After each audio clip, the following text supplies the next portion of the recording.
Assalamualaikum warahmatullahi wabarakatuh. Semangat pagi dan salam sehat untuk kita semua. Pada kesempatan kali ini kita akan membahas mengenai evolusi aplikasi akuntansi dan pelaporan keuangan. Setelah mempelajari materi ini, diharapkan kita mengetahui tahapan perkembangan aplikasi akuntansi pemerintah serta pentingnya aplikasi yang terintegrasi.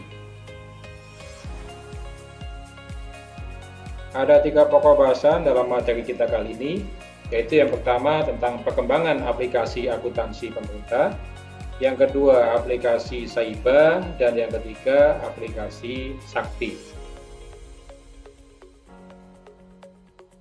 Kita mulai dari yang pertama, perkembangan aplikasi akuntansi pemerintah.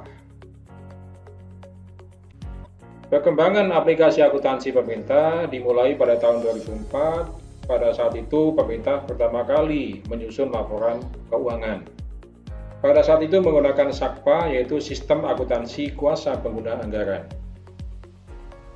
Kemudian yang kedua pada tahun 2015, pada saat itu pemerintah mulai menerapkan akuntansi pemerintah berbasis akrual menggunakan aplikasi Saiba, yaitu Sistem Akuntansi Instansi Berbasis Akrual. Kemudian yang ketiga, pada tahun 2016, penyusunan laporan keuangan di Ditjen Perbendaharaan sudah menggunakan aplikasi Sakti. Pada tahun 2018, penyusunan laporan keuangan di Kementerian Keuangan sudah menerapkan aplikasi Sakti. Kemudian di tahun 2019, beberapa KL juga sudah menggunakan Sakti untuk penyusunan laporan keuangannya. Penerapan SAP berbasis akrual pertama kali dilakukan pada tahun 2015. Penerapan SAP berbasis akrual ini sebenarnya memerlukan aplikasi yang terintegrasi. Pertama, karena semakin besarnya data yang harus dikelola, baik oleh BUN maupun transaksi di lingkup kementerian lembaga. Karena semakin besarnya transaksi baik di BUN maupun di kementerian lembaga, maka untuk menghindari duplikasi pekerjaan dan pengulangan entry data yang berpotensi pada inefisiensi dan kesalahan data, maka mutlak diperlukan sebuah aplikasi yang terintegrasi. Yang kedua, basis akrual mencatat suatu peristiwa atau kejadian mulai dari perencanaan, pelaksanaan ini secara transaksional sesuai dengan amanat undang-undang. Maka jurnal harus dilakukan pada tiap-tiap tahapan transaksi.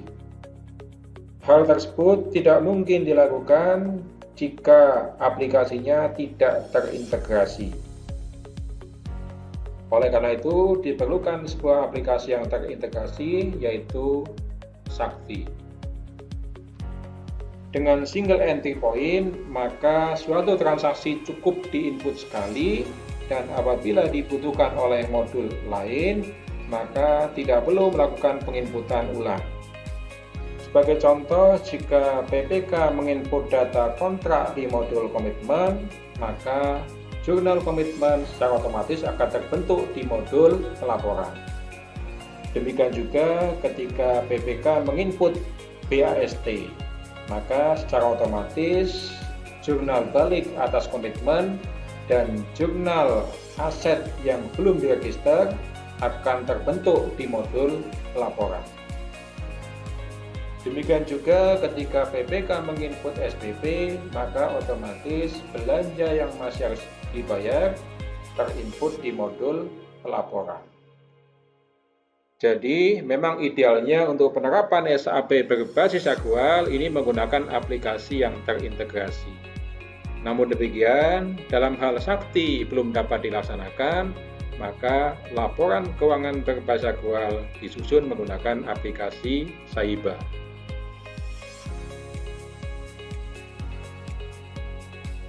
Apa itu aplikasi Saiba? Aplikasi Saiba adalah aplikasi yang digunakan oleh pemerintah pada tahun 2015 saat penerapan basis akrual untuk pertama kali. Aplikasi Saiba merupakan aplikasi transisi, karena idealnya berbasis aktual menggunakan aplikasi yang terintegrasi. Aplikasi Saiba merupakan modifikasi dari aplikasi Sakpa yang masih menggunakan basis kas menuju aktual. Pada basis kas menuju aktual, pencatatan terbatas pada anggaran, realisasi belanja, dan realisasi pendapatan, sehingga menunya juga sangat terbatas. Pada aplikasi Saiba, aplikasi Sakpa ditambah dengan jurnal penyesuaian dan jurnal reklas neraca. Aplikasi Saiba sudah mampu menghasilkan laporan keuangan berbasis aktual, yaitu LO, LPE, neraca, dan LRA.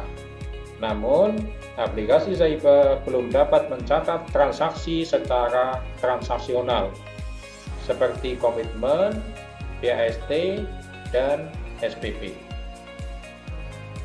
Aplikasi Saiba diterapkan berdasarkan PMK 270 tahun 2014 yang telah diganti dengan PMK 225 tahun 2016 tentang penerapan SAP basis aktual pada pemerintah pusat.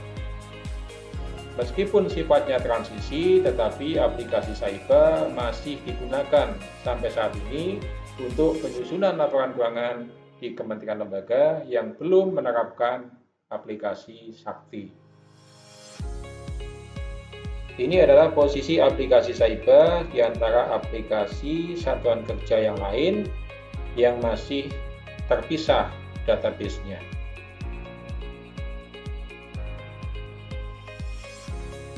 Baik, kita lanjutkan ke aplikasi Sakti. Apa itu aplikasi Sakti? Adalah aplikasi baru yang terintegrasi. Dengan single entry point, maka setiap tahapan mulai dari DIPA, komitmen, BAST, SPP, SP2D, sampai penyetoran pendapatan negara dan jurnal penyesuaian, ini dapat diinput dalam aplikasi. Aplikasi Sakti selain berhasil menyusun laporan keuangan basis aktual, juga sudah mencatat transaksi keuangan pemerintah secara transaksional. Jurnal aplikasi Sakti diatur dalam PMK 215 tahun 2013 yang sudah diganti dengan PMK 212 tahun 2019. Ini adalah gambaran aplikasi Sakti yang sudah single database, terdiri dari 8 modul, yaitu modul komitmen, modul pembayaran, modul bendahara, modul pelaporan, modul administrasi, modul persediaan, modul aset, dan modul penganggaran. Kedelapan modul tersebut sudah terhubung dalam single database, sehingga ketika sebuah modul menginput transaksi, maka sudah terbentuk jurnalnya dalam modul laporan. Idealnya penerapan akuntansi pemerintah berbasis aktual menggunakan aplikasi Sakti. Namun, aplikasi Saiba juga mampu menyusun laporan keuangan yang memperoleh opini WTP dari BPK. Demikian penjelasan singkat mengenai evolusi akuntansi dan pelaporan keuangan pemerintah. Sekian dan terima kasih.